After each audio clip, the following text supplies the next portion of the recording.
ታንክ ነው። በአንድ ሀገር ላይ የህዝብ ችግር የለም። በአንድ ሀገር ላይ ሳይንስ ነው የምነግራችሁ፣ የህዝብ ችግር የለም። የግለሰቦችና የሆድ አምላኪዎች ችግር ሊኖራል። አገር በግለሰቦች ሊጠላ ይችላል፣ ህዝብም በግለሰቦች ሊጠላ ይችላል።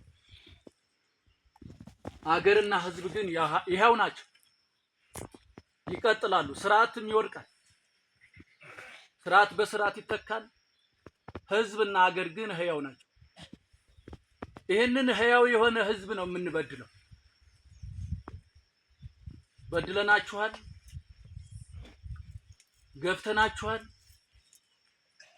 አይደለም መኖ የወል መሬት አረስክ ብለን ይቅርና የሰከረ አጎታችንን አቅፎ ደግፎ እቤት የሚያገባ ስነ ምግባር የለንም። በድለናል። ከዚህ በፊት ከድርጅታችን ወርዶ ህብረተሰቡን ይቅርታ እንድትሉ ተብሏል። በየቤተ ክርስቲያኑ ወደዚህ አካባቢ ነው ያልመጣው እንጂ እኔም የስምሪት የወጣውበት ቤተ ክርስቲያን ይቅር ብለናል። በህዝባችን በድርጅታችን ስም ማለት ነው። አሁንም ለተፈጠረው ችግር በአፋባ ስም ይሄው ይቅርታ እንላለን።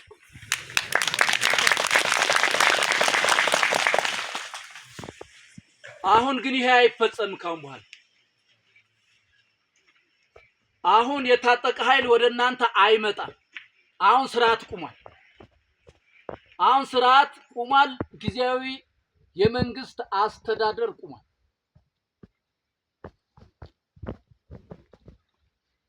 እናንተ ቀበሌ ላይ እናንተ የምታቋቸው የእናንተ ልጆች በጸጥታው፣ በሊቀመንበርነቱ፣ በጸሐፊነቱ፣ በምክትልነቱ፣ በገንዘብ ያዥነቱ፣ በፍትህ አስተዳደሩ ተሹመዋል። እነዚህና እናንተ ትገናኛላችሁ፣ እነዚያና እኛ እንገናኛለን። ከዛ ውጪ ማንም የታጠቀ ኃይል ከዛሬ ጀምሮ ወደ ካምፕ አቅጣጫ ስትሄዱ ታዩት ካልሆነ በስተቀር በፍጹም አታዩም። የታጠቀ ኃይል ካምፕ ሆኖ የናንተን ህልውና፣ የናንተን ማንነት፣ የናንተን ሃይማኖት ሊነጥቅ የመጣን ስርዓት ከመዋጋትና ከመደምሰስ ውጪ ወደ እናንተ ሰፈር በአመት በዓል በደስታ እናንተ ጠርታችሁት መጥቶ እንዲበላ ካልሆነ በስተቀር በፍጹም አይመጣም። አንድ ይሄንን ያዙ፣ ይሄንን ያዙ። የክፍለ ጦር አመራር ባለበት ነው የምናገር፣ እነሱም እንዲይዙት። በጊዜያዊ መንግስት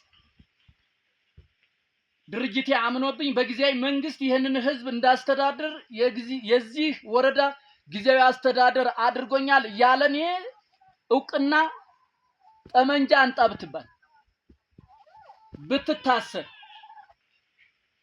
የሆነ እንግልት ቢደርስብህ ተጠያቂው ተመስገን አንዱ አምላክ ነው። እኔ ነኝ። ተጠያቂው የጎበዝ አለቃው ነው። የጎበዝ አለቃውን ሰፍረን እንሰጠዋለን።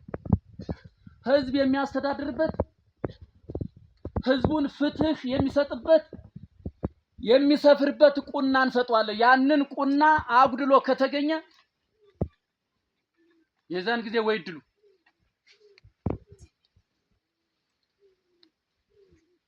የካድሬያዊ ስራ የማንሄድም ተጠያቂ እንዲሆን ለማድረግ ነው። ከናንተ መካከል በሃይማኖቱ፣ በማንነቱ፣ በሰባዊነቱ፣ በፈሪያ እግዚአብሔርነቱ ይመርጠናል፣ ያስተዳድረናል ብላችሁ የመረጣችሁት አካል ይሄንን ፍርድ አጓድሎ ከተገኘ አፋባ እርምጃ ይወስድበታል። ከዚህ በፊት የነበረው የብልጽግና ስርዓት አይደለም አሁን እየተተከለ ያለው። እሱን እየነቀል ነጭ የሆነ ስርዓት ነው እየተከልን ያለነው። ማንም የሚበለጽግበት ቀበሌ አይደለም የምንፈጥረው። ማንን የሚገፋበት ስርዓት አይደለም የምንፈጥረው። በተመሰረተልን ስርዓት መሰረት በማንነታችን የምንጠቀምበት አንድ ስርዓት አለ። የዚያ ስርዓት ተጠቃሚ ነው መሆን ያለብን። በዜግነታችን የምናገኘውን በአምቻ ጋብቻ፣ ባወኩህ ወቀኝ፣ ባበልጅ እከከይ ልከክህ የሚባሉ ነገር የዚህ የምንታገላቸው ስርዓት ክራይቴሪያዎች ስለሆኑ እነዚህን አናስከትል። አትንካ የተባልከውን ነክተህ ከተገኘህ የተቀመጠልህ የፍትህ ስርዓት ይዳኛል። ያውም በጨዋ ደንብ እንደው ገፈታትረን እንኳን ያውም በጨዋ ደንብ አስገዳጅ ስታንድ ባይ ከመምጣቱ